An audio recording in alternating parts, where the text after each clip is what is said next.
Hello friends, welcome back to my channel ಜೋ daily vlogs. ಇವಾಗ ನೀವು ಈ ವಿಡಿಯೋಲಿ ನೋಡ್ತಿರೋ ಅಂತಹದ್ದು ಕ್ಯಾಬೇಜ್ ಗೋಬಿ ಮಂಚೂರಿಯನ್. ಇದನ್ನು ಹೇಗೆ ಮಾಡೋದು ಮತ್ತು ಇದು ಅಂದರೆ ತುಂಬ ಜನ ಕಾಲಿಫ್ಲವರಲ್ಲಿ ಮಾಡಿರೋಂತಹ ಗೋಬಿ ತಿನ್ನೋಕ್ಕೆ ಸ್ವಲ್ಪ ಹಿಂಜರಿತಾರೆ. ಅಂಥದ್ರಲ್ಲಿ ನಾವು ಕ್ಯಾಬೇಜಲ್ಲಿ ಯಾವ ರೀತಿ ಈ ರೀತಿ ಗೋಬಿ ಮಾಡಿಕೊಂಡು ತಿನ್ಬೋದು ಅನ್ನೋದನ್ನ ನಾನು ನಿಮಗೆ ತೋರಿಸ್ತಾ ಇದ್ದೀನಿ. ಇದನ್ನು ಲೈನಾಗಿ ಇಂಗ್ರೀಡಿಯೆಂಟ್ಸು ಎಲ್ಲ ಹೇಳ್ತಾ ಹೋಗ್ತೀನಿ, ನೀವು ನೋಟ್ ಮಾಡ್ಕೊತಾ ಹೋಗಿ. ನಾನು ದೊಡ್ಡ ಸೈಜಿನ ಒಂದು ಕ್ಯಾಬೇಜನ್ನ ತೊಗೊಂಡು ಅದರಲ್ಲಿ ಹಾಫ್ನ ಕಟ್ ಮಾಡಿ ತೊಗೊಳ್ತಾ ಇದ್ದೀನಿ.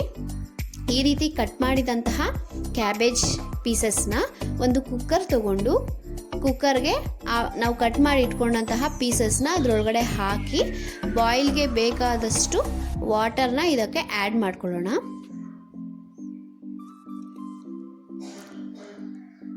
ಈ ರೀತಿ ಬಾಯ್ಲ್ಗೆ ಬೇಕಾದಷ್ಟು ವಾಟರ್ನ ಆ್ಯಡ್ ಮಾಡಿಕೊಂಡು ನಾನು ಇದಕ್ಕೆ ಒಂದು ಹಾಫ್ ಟೀ ಸ್ಪೂನಷ್ಟು ಸಾಲ್ಟ್ನ ಹಾಕ್ತಾಯಿದ್ದೀನಿ.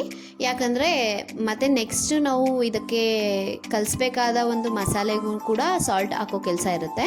ನೆಕ್ಸ್ಟ್ ಅದನ್ನು ಕುಕ್ಕರ್ ವಿಸಲ್ ಬರೋ ಅಷ್ಟರಲ್ಲಿ ನಾವು ಇನ್ನೊಂದು ಬೌಲ್ ತಗೊಂಡು ಅದರಲ್ಲಿ ಒಂದು 4 ಟೀ ಸ್ಪೂನಷ್ಟು ಕಾರ್ನ್ಫ್ಲೋರು, 2 ಟೀ ಸ್ಪೂನ್ಸಷ್ಟು ಗ್ರಾಮ್ ಫ್ಲೋರ್, 2 ಟೀ ಸ್ಪೂನ್ಸಷ್ಟು ಮೈದಾ ಫ್ಲೋರ್ ತೊಗೊಳ್ಳೋಣ. ನೆಕ್ಸ್ಟು ನಾನು ಇದಕ್ಕೆ ನಮಗೆ ಹೊರಗಡೆ ಸಿಗುವಂತಹ ಕಲರ್ ಬರಬೇಕಲ್ವ ಗೋಬಿ ಮಂಚೂರಿಯ, ಆ ರೀತಿ ರೆಡ್ ಕಲರ್ನ ಯೂಸ್ ಮಾಡ್ತಾಯಿದ್ದೀನಿ. 2 ಹಸಿಮೆಣಸಿನ್ಕಾಯಿನ ಸಣ್ಣದಾಗಿ ಕಟ್ ಮಾಡಿಕೊಂಡು ಹಾಕ್ತಾಯಿದ್ದೀನಿ. ನೆಕ್ಸ್ಟು ಕರಿಬೇವಿನ ಸೊಪ್ಪು ಒಂದು 4-5 ರೆಪೆಗಳನ್ನ ಹಾಕ್ತಾಯಿದ್ದೀನಿ. ಸಾಲ್ಟ್ ನೋಡಿ ನಾನು ಅಲ್ಲಿ ಹಾಕಿದ್ದೀನಿ, ನೆಕ್ಸ್ಟು ಇಲ್ಲೂ ಯೂಸ್ ಮಾಡ್ತಿದ್ದೀನಿ. ನೆಕ್ಸ್ಟು 1 ಟೀ ಸ್ಪೂನ್ ಶುಂಠಿ ಬೆಳ್ಳುಳ್ಳಿ ಪೇಸ್ಟ್ನ ಇಲ್ಲಿ ಯೂಸ್ ಮಾಡ್ತಾಯಿದ್ದೀನಿ. 1 ಟೀ ಸ್ಪೂನಷ್ಟು ಮಿರ್ಚಿ ಪೌಡರ್ನ ಯೂಸ್ ಮಾಡ್ತಾಯಿದ್ದೀನಿ.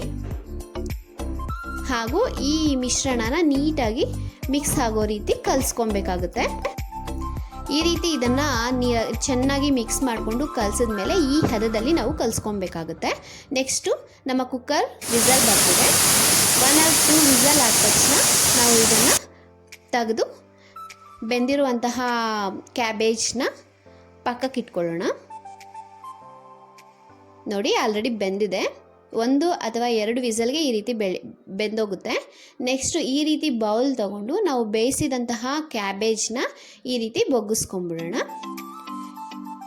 ನೆಕ್ಸ್ಟು ನಾವು ಕಲಸಿಟ್ಕೊಂಡಂತಹ ಮಿಶ್ರಣ ಮಸಾಲ ಇದೆ ಅಲ್ವಾ, ಆ ಮಸಾಲಾಗೆ ನಾವು ಬಾಯ್ಲ್ ಮಾಡಿ ಇಟ್ಕೊಂಡಂತಹ ಕ್ಯಾಬೇಜ್ ಪೀಸಸ್ನ ಹಾಕಿ ಚೆನ್ನಾಗಿ ಈ ರೀತಿ ಕಲಿಸ್ಕೊಳ್ಳೋಣ.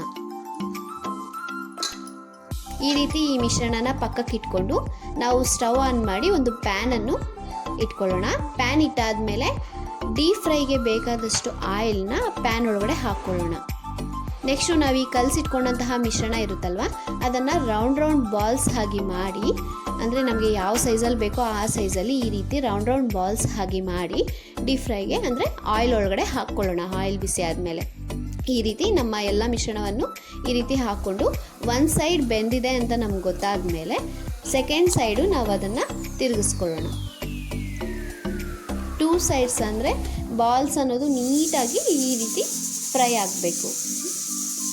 ಆ ಪೀಸಸ್ ಅನ್ನೋದು ಗರಗರ ಅನ್ನೋವರೆಗೂ ನಾವು ಚೆನ್ನಾಗಿ ಇದನ್ನು ಎಲ್ಲ ಮಿಶ್ರಣವನ್ನು ಈ ರೀತಿ ಫ್ರೈ ಮಾಡಿ ಇಟ್ಕೊಳ್ಳೋಣ. ನೆಕ್ಸ್ಟು ಅದೇ ಪ್ಯಾನ್ ಇರುತ್ತೆ ಅಲ್ವಾ, ಡೀಪ್ ಫ್ರೈ ಮಾಡಿರೋ ಪ್ಯಾನ್ಗೆ ನಾವು ಇನ್ನು 1 ಟೀ ಸ್ಪೂನಷ್ಟು ಆಯಿಲ್ನ ನಾನು ಯೂಸ್ ಮಾಡ್ತಿದ್ದೀನಿ. ನೆಕ್ಸ್ಟು ಚಿಕ್ಕದಾದ ಆನಿಯನ್ನ ಕಟ್ ಮಾಡ್ಕೊತಾ ಇದ್ದೀನಿ. ಆನಿಯನ್ನ ಕಟ್ ಮಾಡ್ಕೊಂಡಿರೋದನ್ನು ಇದಕ್ಕೆ ಹಾಕಿ ಫ್ರೈ ಮಾಡ್ಕೊತಿದ್ದೀನಿ.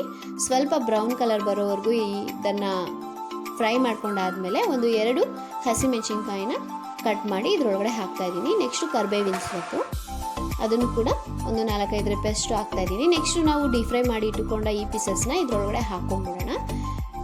ನೆಕ್ಸ್ಟ್ ನಾನು ಸೋಯಾ ಸಾಸ್ನ, ಅಂದರೆ ನನಗೆ ಇಲ್ಲಿ ಅಳತೆ ಇದೆ ಫ್ರೆಂಡ್ಸ್, ನಾನು ಒಂದು 1 or 2 ಸ್ಪೂನ್ಸಷ್ಟು ಸೋಯಾ ಸಾಸ್ನ ಹಾಕ್ಕೊಂಡಿದ್ದೀನಿ. ನೆಕ್ಸ್ಟು ವೆನಿಗರ್ನ 1 ಟೀ ಸ್ಪೂನಷ್ಟು ವೆನಿಗರ್ನ ಹಾಕ್ಕೊತಾ ಇದ್ದೀನಿ.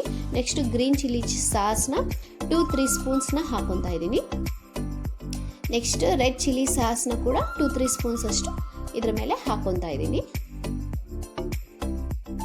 ಎಲ್ಲ ಸಾಸ್ನ ಹಾಕಿದ್ಮೇಲೆ ಒಂದು 2 ಮಿನಿಟ್ಸ್ ಹಾಗೆ ಬಿಟ್ಟು ಒಂದು ಸರ್ವಿಂಗ್ ಪ್ಲೇಟ್ ತೊಗೊಂಡು ಸರ್ವ್ ಮಾಡಿಕೊಂಡ್ರೆ ಬಿಸಿ ಬಿಸಿಯಾದ ಹೊರಗಡೆ ಸಿಗುವಂತಹ ಕ್ಯಾಬೇಜಿ ಗೋಬಿನ ನಾವು ಮನೆಯಲ್ಲೇ ಎಂಜಾಯ್ ಮಾಡಬಹುದು.